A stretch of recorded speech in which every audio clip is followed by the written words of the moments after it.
was to learn that all of these reveal a lack of trust in God. I mean, I am the Jesus girl. I love Jesus so much. He has done so much for me. I feel like my life is, I mean, I'm sure many of you too, when you look back at what you used to be, where I'm at today, I was like totally two different people. So when I did this, I was just like, God, I just don't know how that could be. But anything, our acceptance, our security, and our significance has to be in God alone. Those three things. And so acceptance for me is the big issue. My being is so much, the way I walk out life, that is how I respond to life, is am I accepted or am I being rejected? So, a little bit about my past, so hopefully you can identify for you, think about yours.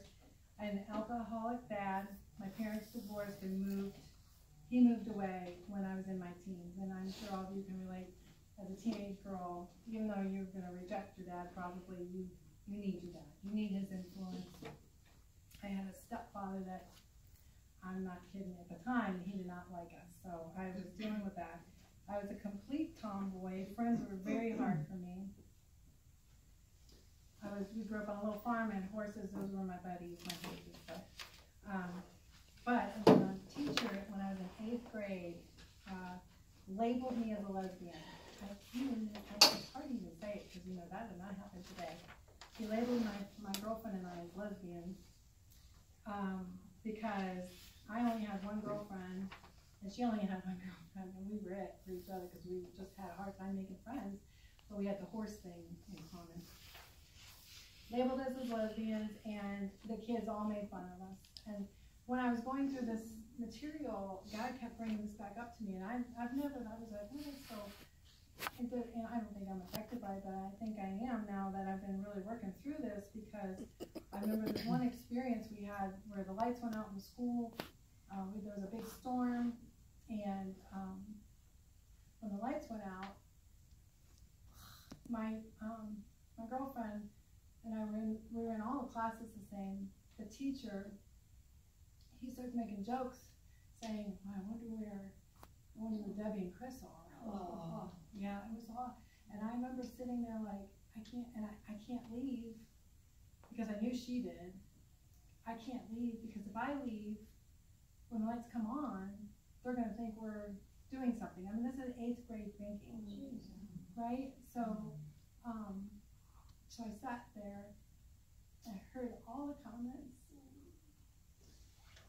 and I just can't even believe how now I'm here, but that experience really affected me in this people-pleasing thing. Like, I don't want you to like me, don't judge me, I'm good, I'm whatever. So that was a huge moment, and it defined my being.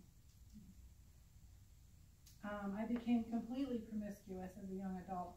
I was a poster child for looking for love in all the wrong places, always rejected, and could that have come from being taunted as a lesbian? I want to show you. or was it because I didn't have my dad? There's so many things. I always felt invisible, or what I thought just doesn't matter, and I was criticized a lot. So I'm sharing with you so you can evaluate where yours is. So for people pleasing in me, it's just a huge thing because I want to be accepted. I hate it when I think somebody's upset with me or mad at me or disappointed in me. So an example of that is when I was on vacation. This was a huge anxiety, and I've already shared this with Terry, so you don't have to look at her. She already knows. But I'm going to share this. But I was on vacation. Terry and I worked very closely together, and there was an issue here at work, and she called because they couldn't figure it out. And so my natural response is I got to jump on my laptop and fix it. But I'm on vacation with my husband and my daughter in Denver, but I have my work family, so I'm in this vortex of this acceptance thing. Like, if I don't fix it, they're going to be mad at me. I'm a bad employee. I'm a bad friend, and all of these things. But if I do fix it, she always works. She never gets off that computer. She's blah blah blah. Man, for me, this is huge, huge. So I didn't fix it. I didn't. And then all day, Terry hates me. They're all talking about me. They can't believe it. She wouldn't just jump on there and fix it.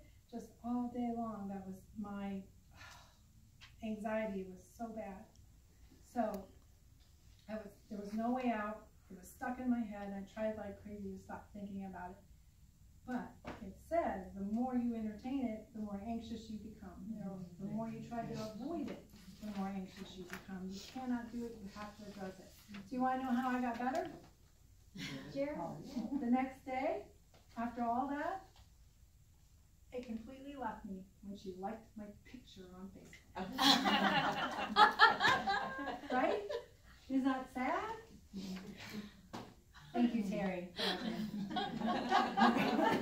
I wasn't mad at you, Debbie. I'm telling you, I know, you were so mad at me. I was not mad at you at all. She didn't even know. And that's the other thing is, my perception of the whole thing, she was just like, okay, whatever, and it got fixed or whatever, but my turmoil, so just give you a little insight of how my mind works. It's debilitating. All right, I gotta speed this up. So you gotta think about what you're thinking about. I'm going to give you this exercise though that helped me with this, to help me recognize it. All this stuff up here you can kind of take if you want. I might have to make more copies though.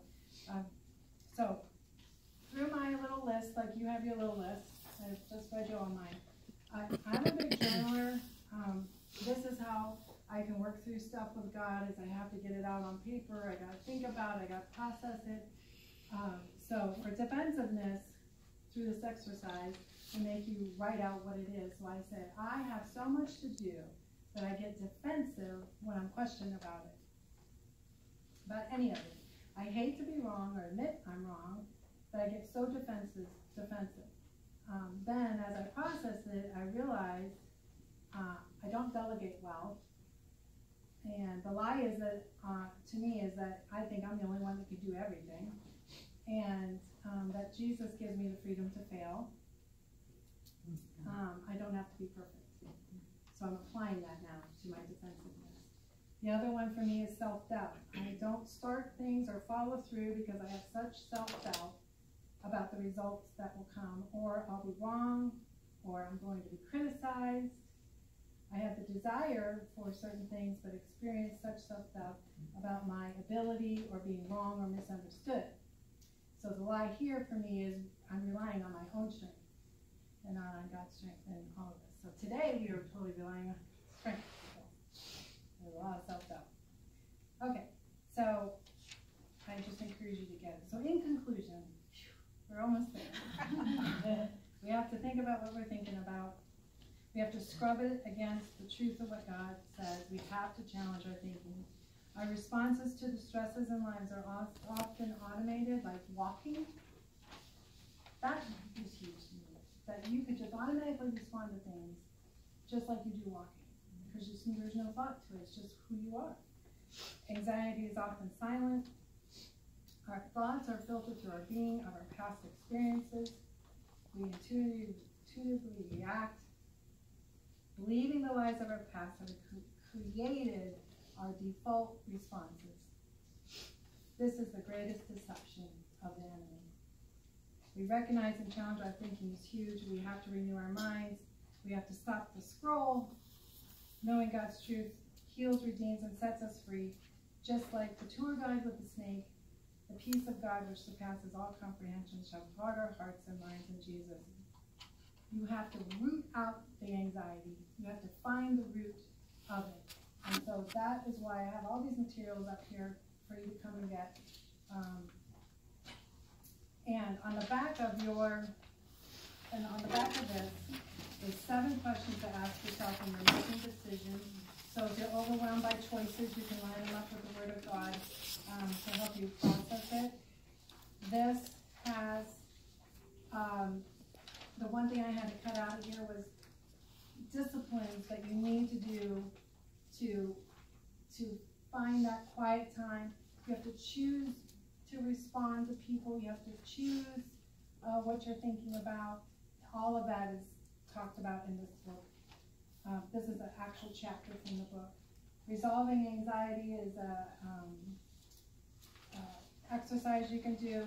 Steps to overcoming fear I have up here. There's so many resources, but you have to take the time. This isn't like apply a Bible verse to your situation. This is taking the time to be with God, to ask Him to help you, to let Him show you, and really examining your life. So if you're a believer in Jesus Christ, these statements are true for you. To the degree that we fail to know and fully embrace our identity in Christ, we will be susceptible to and struggle with anxiety. To the degree that we try to find our identity in something or someone other than Jesus, we'll struggle. To the degree that we find our sense of significance, security, and acceptance in something or someone other than Jesus, we will struggle. God sees the intricate things of our life. Let our prayer be, search me, O God, and know my anxious heart. Test me and know my anxious thoughts. So last thought I want to leave you with is, just as if we're in an accident and we have to retrain ourselves how to walk, let us recognize our past experiences have flawed our thinking, and we have to challenge and renew our minds in Christ.